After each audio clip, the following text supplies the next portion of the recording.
ఎప్పటికప్పుడు తాజా వార్తలను అందిస్తున్న ఏపీ పవర్ న్యూస్ కు స్వాగతం. మిత్రులందరికీ కూడా నమస్కారం. నా పేరు దూలం గోపి, అనకాపల్లి జనసేన పార్టీ పార్లమెంటు నియోజకవర్గ అధికార ప్రతినిధి. ఈరోజు మీడియా సమావేశం ఏర్పాటు చేయడానికి గల ముఖ్య ఉద్దేశం కారణం మీ అందరికీ తెలిసిందే. మరి నిన్న రామచంద్రపురం వేదికగా జరిగినటువంటి వైసీపీ సమావేశాన్ని, అలాగే రాష్ట్రంలో కొన్ని జరుగుతున్నటువంటి అసాంఘిక సంఘటనలను ప్రభుత్వానికి ఆపాదిస్తూ దాన్ని ముఖ్యంగా ముఖ్యమంత్రులు చంద్రబాబు నాయుడు గారికి, అదేవిధంగా పవన్ కళ్యాణ్ గారికి ఆపాదిస్తూ ఏ విధంగా ప్రభుత్వం మీద కులాల చట్టంలో ఒక కుట్రలు పన్నాలనే ఆలోచన వైసీపీ చేస్తుందో దాన్ని తిప్పికొట్టేందుకు ఈ యొక్క సమావేశం ఏర్పాటు జరిగింది. మరి గత 5 సంవత్సరాలు మీరు అధికారంలో ఉన్నప్పుడు ఇదే స్క్రిప్ట్ని వాడారు. అప్పుడు కూడా పవన్ కళ్యాణ్ గారు మాట్లాడితే, చంద్రబాబు నాయుడు గారు మాట్లాడితే, ఎవరు మాట్లాడినా కూడా ఆయా సామాజిక వర్గాలకు సంబంధించినటువంటి వ్యక్తుల ద్వారా మాట్లాడించి వాళ్ళని వ్యక్తిత్వ హననం చేయాలని, వాళ్ళని టార్గెట్ చేయాలని ఒక అంశాన్ని మీరు తీసుకున్నారు. మరి అలాంటి క్రమంలోనే కదా అక్కడ గుడివాడ సంబంధించినంత వరకు నాని గారితో మాట్లాడించడం కానీ, వల్లభనేని వంశీ గారితో మాట్లాడించడం కానీ, లేకపోతే పవన్ కళ్యాణ్ గారి మీద మన అంబటి రాంబాబు గారితో కానీ, లేకపోతే గుడివాడ అమర్నాథ్ గారితో కానీ, ఇలా ఏ సామాజిక వర్గానికి చెందినటువంటి నాయకుడికి ఆ సామాజిక వర్గానికి సంబంధించినటువంటి నేతలతో మాట్లాడించి వాళ్ళని హననం చేయాలనే ఆలోచన జగన్మోహన్ రెడ్డి ఎప్పుడు చేస్తూ ఉంటాడు. దాన్నే 5 సంవత్సరాలు మీరు చేసిన తర్వాత ప్రజలు చీకొట్టారు. మిమ్మల్ని చీకొట్టి 151 ఉన్నటువంటి సీట్లని 11 చేశారు. అయినప్పటికీ మీరు ఆ బుద్ధి మార్చుకోక మరలా అదే విధంగా అదే స్క్రిప్ట్ మేము ఫాలో అవుతామని చెప్పి సజ్జల రామకృష్ణ రెడ్డి స్క్రిప్ట్ మీరు మాట్లాడుతున్నారు. ఇది మీకు బూమరాంగ్ అయింది ఒకసారి, మళ్ళీ భవిష్యత్తులో కూడా అదే జరుగుతుంది. ఈరోజు క్రిమినల్కి కులం ఏంటండి? రాష్ట్రంలో అంటే ఇంకా ఏ విధమైనటువంటి అకృత్యాలకు పాల్పడినా, ఏ విధమైన క్రిమినల్ చర్యలకు పాల్పడినా వాళ్ళని కులం ఆధారంగా ఈరోజు వాళ్ళకి శిక్షలు వేయాలా? వాళ్ళ కులం ఆధారంగా పోలీసులు వారి మీద చర్యలు తీసుకోవాలా? అలా అయితే ప్రతి మనిషి ఏదో ఒక సామాజిక వర్గం చెందినవాడే, ప్రతి క్రిమినల్ కూడా. మరి వాళ్ళు తప్పులు చేసినప్పుడు వాళ్ళకి సమాజం ఆపాదిస్తూ పోతే మరి ఏ విధంగా ఈరోజు లా అండ్ ఆర్డర్ అనేది రాష్ట్రంలో కానీ దేశంలో కానీ ఉంటుంది? ఈ వాదన ఒక్క ఆంధ్రప్రదేశ్ రాష్ట్రంలో మీరు ఎందుకు చేస్తా ఉన్నారు? ఏ దేశంలో ఇన్ని రాష్ట్రాల్లో ఎవరికైనా క్రిమినల్స్ కులాలు ఆపాదిస్తున్నారా? మీరు ఎందుకు ఆపాదిస్తున్నారు? అది కూడా తప్పుడు ఫోటోలు, మార్పింగ్ ఫోటోలు అన్ని కూడా బయట పెట్టి ఒక అనిశ్చితి రాష్ట్రంలో రగల్చాలని చెప్పని ముందుకు దూకుతూ దాని మీద ఒక జూమ్ కాల్ మీటింగ్స్ ఈరోజు మాట్లాడుతున్నటువంటి నిన్న సమావేశంలో ఉన్న వ్యక్తులు మీరందరూ కూడా ఒకసారి పునరాలించుకోండి. వంగా గీత గారు కానీ, గుడివాడ అమర్నాథ్ గారు కానీ, ధర్మశ్రీ గారు కానీ, దాడిశెట్టి రాజా గారు కానీ, జక్కపూడి రాజా గారు కానీ, బొత్స సత్యనారాయణ గారు కానీ, తోట త్రిమూర్తులు గారు కానీ, ఇలా మీరు కూర్చున్నటువంటి ప్రతి వ్యక్తి, కురసాల కన్నబాబు గారు కానీ, పేరు నాని గారు కానీ, మీ అందరూ ఓటమి పాలయ్యారు కదా. మీ అందరినీ ప్రజలు ఓడించారు కదా. మీరు అలాంటి చేష్టలు చేయడం వల్లే ప్రజలు మిమ్మల్ని ఓడించారు కదా. మళ్ళీ మీకు అయ్యే పనులు ఎందుకు? 23 కేసులున్న ఒక క్రిమినల్ని, ఒక సంఘటన జరిగితే దాన్ని పరామర్శించడానికి 32 కేసులున్న ఒక క్రిమినల్ జగన్మోహన్ రెడ్డి వెళ్ళాడు. మరి అదే ఘటనకి ఈరోజు పక్కనే మరి తునిలో జరిగింది కదా జాహ్నవీనే పాప. మరి జగన్మోహన్ రెడ్డి అక్కడెందుకు రెక్కలు కట్టుకుని వాడలేదు? అంటే శవాల మీద మనం పేలాలు ఏరుకోవాలి.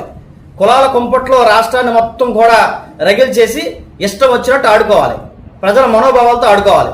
39,000 కోట్లు ఇచ్చామని చెప్పి నిన్న సమావేశంలో చెప్తున్నారు సామాజిక వర్గాలకి. అందులో వీళ్ళు చెప్పేవేటి? అమ్మఒడి ద్వారా ఇచ్చాం, పెన్షన్ ద్వారా ఇచ్చాం, రకరకాల స్కీముల ద్వారా ఇచ్చాం. ఈరోజు ఈ కుటుంబ ప్రభుత్వం స్కీములను ఇవ్వట్లేదా? మీలాగే ఇచ్చిన ప్రతి రూపాయిని సామాజిక వర్గాల వారిగా లెక్క కట్టి చెప్తున్నారా? అది పద్ధత? ఈరోజు ప్రతి సామాజిక వర్గం మనిషి కూడా ఓటరే, వాళ్ళందరినీ కూడా ప్రజలుగానే చూడాలి. మరి దాన్ని సామాజిక వర్గాల వారిగా ఎందుకు విడదీస్తున్నారు? ప్రాంతీయ వారీలుగా మేము సమావేశాలు ఏర్పాటు చేస్తాం, కమిటీలు ఏర్పాటు చేస్తాం. ఈరోజు కూటమి ప్రభుత్వంతో అన్ని సామాజిక వర్గాలు ఉన్నాయి. ప్రతి సామాజిక వర్గం కూడా కూటమి ప్రభుత్వంతో చాలా సంయమనంగా మంచి పాలన అందిస్తున్నారు. కాబట్టి ఈరోజు పెట్టుబడులు రాష్ట్రానికి వస్తున్నాయి. కాబట్టి ఆ కులాల చట్టంలో కూటమి ప్రభుత్వం వెళ్లకుండా రాష్ట్రాన్ని అభివృద్ధి దిశగా తీసుకెళ్తున్నారు. కాబట్టి దీన్ని ఎక్కడో దగ్గర బ్రేక్ చేయాలి. ప్రజల దృష్టి అంతా కూడా మలిచి మనం చక్కగా ఈ కులాల కుంపట్లో మనం చలిగాచుకున్న ఆలోచనలో ఈ వైసీపీ నేతలందరూ కూడా ఉన్నారు. ఖబర్దార్ జగన్మోహన్ రెడ్డి, నీ కుయుక్తులన్నీ కూడా పక్కన పెట్టు. ఇకనైనా ఆంధ్రప్రదేశ్ రాష్ట్రానికి సంబంధించి జరిగేటటువంటి అభివృద్ధిలో నువ్వు ఎలాగా తోడ్పడలేవు. కనీసం చూస్తూ కూర్చో. నువ్వు చేసింది లేదు, చెందింది లేదు. ఈరోజు కాపు భవనాల కోసం మాట్లాడినటువంటి ఇదే వైసీపీ నాయకులు మరి ఇక్కడ కేటాయించిన స్థలంలో మరి విలాసవంతమైన వైసీపీ భవనాన్ని కట్టుకున్నారు కదా. మరి ఆ రోజు మీకు సామాజిక వర్గాలు గుర్తురాలదా? ఈ రోజు ఒకరోజు వచ్చినాయా? మాట్లాడుతూ పోతే మీరు చేసిన అంశాల గురించి 100 మాట్లాడగలం. కానీ ప్రభుత్వంలో జరుగుతున్న ప్రతి అంశాన్ని తీసుకెళ్లి కుల రాజకీయం చేయాలని చూస్తే మటుకు ఎట్టి పరిస్థితుల్లో కూటమిలో ఉన్నటువంటి మేం గానీ సామాన్య ప్రజానికం కూడా ఊరుకోరు. ఎందుకంటే ఈరోజు ప్రజలందరూ చీకొడుతున్నారు మీ వ్యవహారం చూసి. భవిష్యత్తులో దీనికి తగ్గ గుణపాఠం కూడా ఆల్రెడీ మీరు గతంలో అనుభవించారు, భవిష్యత్తులో కూడా అనుభవించబోతున్నారని మరొక్కసారి వైసీపీ నేతలందరికీ కూడా తెలియజేస్తున్నాం. గుడివాడ అమర్నాథ్ గారు, మీ నోటి పేలాపన 5 సంవత్సరాలు మీరు తగ్గించుకోలేదు. గతంలో తగ్గించుకోకపోవడం మూలన అనకాపల్లిలో మీ వైసీపీని అధపాతాలకు తొక్కడంతో పాటు మీరు సొంతంగా నించున్నటువంటి గాజువాకలో కూడా మీరు అధపాతాలకు తొక్కబడ్డారు. ఈ రోజు మళ్ళీ చోడవరం వెళ్ళారు, అక్కడ కూడా మీకు అదే పరిస్థితి ఎదురవుతుంది. ఎందుకంటే మీ నోటి పేలాపన ఇంకా మీకు తగ్గలేదు. తగ్గనంత వరకు కూడా మీరు వృద్ధిలోకి రారు, ఇది గుర్తుంచుకోవాలని చెప్పని మరొక్కసారి హితవు పలుకుతున్నాం. ముందుగా మీడియా మిత్రులందరికీ కూడా మా యొక్క నమస్కారాలు. నా పేరు అప్పికొండ గణేష్. నేను Janasena party parliamentary committee working committee సభ్యుడిగా ఉన్నాను. అదేవిధంగా సత్యనారాయణపురం సత్యనారాయణ స్వామి దేవస్థానం చైర్మన్గా కూడా వ్యవహరిస్తున్నాను. అయితే నిన్న రామచంద్రాపురంలో జరిగినటువంటి వైసీపీ కాపుల సమావేశానికి ఉద్దేశించి ఈరోజు మేము మాట్లాడడం జరుగుతుంది. గతంలో ఏ రోజు కూడా కాపులపై ఇసింత కూడా ప్రేమ చూపించలేని వైసీపీ ప్రభుత్వం ఈరోజు ఏదో ముసల కన్నీరు కార్చి కాపుల గురించి ఏదో ఇలా మేము 39,000 కోట్ల రూపాయలు మేము గతంలో మంజూరు చేసాము, ఈరోజు మాకు తక్షణమే 9,000 కోట్లు మంజూరు చేయాలని ఈరోజు చెప్పడం చాలా హాస్యాస్పదంగా ఉంది. ఈ రోజు కనీసం ఏ రోజు కూడా ఒక కాపు సంఘ విద్యార్థికి కానీ తూర్పు కాపు సంఘానికి కానీ ఇంత కార్పొరేషన్లోని ఇంత నిధులు మేము కేటాయించి పేద విద్యార్థుల్ని విదేశాలకు పంపించడం చదివించారా, లేదా డాక్టర్ చదవడంలో మీరు సహాయం చేశారా, ఏ విధమైనటువంటి సహాయం చేశారో నిన్న జరిగినటువంటి కాపు సంఘ నేతలు చెప్పాలి ప్రజలకి. ఈ రోజేదో కాపు సంఘ నేతలు వైసీపీ నేతలు ముఖ్యంగా వాళ్ళు మభ్యపెట్టి ఏదో పవన్ కళ్యాణ్ గారి మీద బురద జల్లే ప్రయత్నం చేస్తున్నారు. కేవలం జగన్మోహన్ రెడ్డి ఇచ్చినటువంటి స్క్రిప్ట్ ద్వారా ఈ రోజు పవన్ కళ్యాణ్ గారిని విమర్శించడం జరుగుతుంది. గతంలో వ్యవహరించిన అమర్నాథ్ గారు మంత్రిగా వ్యవహరించారు. మంత్రిగా వ్యవహరించి కనీసం కాపు సంఘానికి ఒక బిల్డింగ్ కూడా కేటాయించలేని అసమర్థత మంత్రి ఆ రోజుల్లో నువ్వు.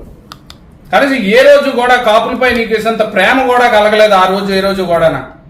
తూర్పు కాపు సంఘం తరపు నుంచి కానీ కాపు సంఘం తరపు నుంచి కానీ ఎవరికి మీరు నిధులు కేటాయించారు? మీరు ఇప్పుడు చెప్తున్నారు 39,000 కోట్ల రూపాయలు మేము గతంలో 5 సంవత్సరాల్లో అభివృద్ధి చేసాం ఈ కార్పొరేషన్ల ద్వారా అని. ఏ రోజు ఎప్పుడు ఏది ఎవరికి చేశారు? మీరు అమ్మఒడిలో చేశారా కాపులకి, లేదంటే రైతు భరోసాలో చేశారా, పెన్షన్లు ఇచ్చి దాంట్లో చేశారా? మీరు చేసిందల్లా ఇదే చేశారు కాపులకి న్యాయం, ఇంకేమీ చేయలేదు. అందులోనే కూడా మీ కరెంటు బిల్లు ఎక్కువ వస్తుందని తీసేయడం కానీ, లేదా అనేక విధాలుగా బీసీ సర్టిఫికెట్ల గురించి కానీ అనేక మార్లు ఇబ్బంది పడింది కాపు సంఘం కుర్రోళ్ళు కాపులు. కానీ ఈ రోజు వరకు ఏదో ముసలికన్నీరు కార్చి ఈరోజు రామచంద్రపురంలో మీరు పెడితే సభ ప్రజలందరూ నమ్ముతారు అనుకుంటున్నారేమో. ప్రజలందరూ నమ్మే ప్రసక్తి అయితే లేదు. ఎట్టి పరిస్థితుల్లో కూడా అందరూ పవన్ కళ్యాణ్ గారి మీద నమ్మకంతో చిత్తశుద్ధితో ఆయన మీద నమ్మకంతో అందరూ కూడా ఓట్లేసి ఆయన ఈరోజు ఉప ముఖ్యమంత్రిని చేశారు. ఉప ముఖ్యమంత్రిని చేసి ఈరోజు అన్ని అంశాల గురించి రాష్ట్రానికి ఉప ముఖ్యమంత్రి. ఆయన కాపులకు ఒక్కడే కాదు కదా ఉప ముఖ్యమంత్రి. అదేదో కాపులకు ఒక్కడే అయినట్టు ప్రతిదానికి మొన్న విజయవాడలో జరిగిన సంఘటన కూడా ఒక క్రిమినల్ కి కులం అనేది ఆపాదించడం అన్నది తగదు. ఎందుకంటే వైసీపీలో ఉన్నప్పుడు కూడా అనేక మాటలు జరిగాయి. ఏ రోజైనా మేము అందరం కాపు సంఘ నేతలు అందరూ వచ్చి ఆ రోజైనా ప్రెస్ మీట్ పెట్టారా? ఏ రోజు కూడా పెట్టలేదు. మీరు ఈ రోజు పెట్టేసి ఏదో జనాలను మభ్య పెట్టేద్దాం, కాపులందరినీ రెచ్చగొట్టి ఏదో పూనకాలు పూనేద్దాం అంటే అది ఎవరో కూడా సహించేది లేదు. పవన్ కళ్యాణ్ గారు అంటే కాపులు అందరూ ఉన్నారన్నది కూడా మేము తెలియజేస్తున్నాం. మీడియా మిత్రులకు నమస్కారం. నా పేరు చదరం నాగేశ్వరరావు, తుంపాల ఎంపీటీసీ, జనసేన పార్టీ. మన ఉప ముఖ్యమంత్రి వర్యులు శ్రీ పవన్ కళ్యాణ్ గారు మన దేశ ప్రధాని నరేంద్ర మోడీ గారు మెచ్చి నచ్చిన నాయకులు. అలాంటి నాయకుడిని వ్యక్తిత్వ హనన చేయాలని, ఒక కులానికి పరిమితం చేయాలని వైఎస్ఆర్సీపీ పార్టీ వారు ఈయన చూసి భయపడి గుబేలెత్తిపోయి ఈయన్ని కులానికి లేకపోతే వేరే విధంగా ఆయన్ని వ్యక్తిత్వహనన చేస్తున్నారు. ఈ మధ్యన జరిగే సంఘటనలు మనం చూస్తున్నప్పుడు ప్రతిదానికి కూడా టార్గెట్ పవన్ కళ్యాణ్ గారిని చేయాలని చూస్తున్నారు ఏదో విధంగా. దాన్ని మేము జనసేన పార్టీ అనకాపల్లి నుంచి తీవ్రంగా ఖండిస్తున్నాం. ఒక వ్యక్తిని మీరు సూర్యుడి మీద ఉమ్మేస్తే మీ మీదే పడుతుంది అన్నట్లుగా ఇక్కడ ఏం జరుగుతుందంటే పవన్ కళ్యాణ్ గారిని ఏదో విధంగా మీరు హనన చేయాలని, ఆయన రాజకీయ లబ్ధి గురించి రాజకీయాలు చేయట్లేదు, ప్రజలకు సేవ చేయాలనే ఉద్దేశంతో ఆయన పవన్ కళ్యాణ్ గారు రాజకీయాలు చేస్తున్నారు. ఆయనకు అధికారం లేనప్పుడే సొంత డబ్బులతోని మన ఎవరైతే రైతులు ఉన్నారో కౌలు భూమి చేసుకునే రైతులకి ఆత్మహత్యలు చేసుకుంటే వారికి ఒక్కొక్కరికి ₹1,00,000 ఇచ్చారు. అప్పుడు మీ ప్రభుత్వం ఉండేది. మీ ప్రభుత్వం ఉండేది కనీసం కౌలు రైతుల గురించి ఆలోచించలేని పరిస్థితిలో మీరంతా అజ్ఞానంలో ఉండేవారు. అప్పుడే పవన్ కళ్యాణ్ గారు సొంత డబ్బులు ₹30 కోట్ల రైతుల ఖాతాలకే నేరుగా ఇంటికి తీసుకొచ్చి ఇచ్చిన పరిస్థితి ఉన్నది. అలాంటి వ్యక్తిని మీరు వ్యక్తిత్వహనన చేసి మీ తాలూకా రాజకీయ లబ్ధి పొందడం గురించి కాపుల ద్వారా ఆయన మీద లేనిపోయిన అబండాలు వేస్తున్నారు. దాన్ని మేము తీవ్రంగా ఈ సందర్భంగా ఖండిస్తున్నాం. మీడియా మిత్రులకు నమస్కారం. నా పేరు గంకోన్ జగదీష్, జనసేన పార్టీ అనకాపల్లి మండలం. ఈ మీడియా సమావేశం యొక్క ముఖ్య ఉద్దేశం ఏంటంటే, నిన్న రామచంద్రపురంలో వైసీపీ కాపు నేతల యొక్క సమావేశం మనం అందరం చూసాం. అయితే రాష్ట్రంలో జరుగుతున్న అభివృద్ధి కార్యక్రమం చూసి ఈరోజు వైసీపీ నాయకులు తట్టుకోలేక కులం అనే మాటతో నిన్న ఆ సమావేశం ఏర్పాటు చేయడం జరిగింది. మా అందరికీ తెలుసు, రాష్ట్ర ప్రజలు కూడా తెలుసు, మా కాపు నాయకులు అందరికీ కూడా తెలుసు. ఈ రోజు నిన్న సమావేశానికి ఎవరైతే వైసీపీ కాపు నేతలు హాజరయ్యారో వాళ్ళు మాత్రమే ఆ పార్టీకి అంకితం అయ్యారు. మిగతా కాపు నేతలు కానీ కాపు యువకులు కానీ అందరూ కూడా ఈరోజు పవన్ కళ్యాణ్ గారితో జనసేన పార్టీతో ఉన్నారన్న సంగతి వాళ్ళు తెలుసుకోలేకపోతున్నారు. అంటే ఈరోజు చూసాం మనం, కృష్ణలంకలో ఒక రౌడీ షీటర్ని చనిపోతే ఆయనకు కులాన్ని వాడుకొని రాజకీయం చేద్దాం అనుకున్న నీచ బుద్ధి ఎవరికైనా మనం చూసామంటే కనుక ఈ వైసీపీ నాయకులకు మాత్రమే చెల్లింది. అది అంటే రౌడీ షీటర్కి కులం ఏంటండి? అసలు కులంతో రాజకీయం చేయడం ఏంటి? అసలు ఇవన్నీ రాష్ట్ర ప్రజలు చూస్తున్నారు. గతంలో అనకాపల్లి నియోజకవర్గానికి ఎమ్మెల్యేగా వ్యవహరించినటువంటి ఈ గుడివాడ అమర్నాథ్ గారు పవన్ కళ్యాణ్ గారి స్థాయి లాంటి వ్యక్తిని మీడియా మిత్రుల ద్వారా మాట్లాడితే అది రాష్ట్రం అంతా చూస్తారని హైలైట్ అవుతారని చెప్పి ఆయనకు ఒక దుర్బుద్ధి అయితే ఉంది. ఫస్ట్ నుంచి చూస్తున్నాం. గత 10 సంవత్సరాల నుంచి కూడా మేము ఇదే పార్టీలో ఉన్నాం. అనకాపల్లిలో కాపు యువకులు కానీ కాపు నేతలు అందరూ కూడా జనసేన పార్టీకి అలాగే పవన్ కళ్యాణ్ గారితో జర్నీ చేస్తున్నారు. దయచేసి అమర్నాథ్ మీ యొక్క నీచ బుద్ధి మీరు మానుకోవాలి.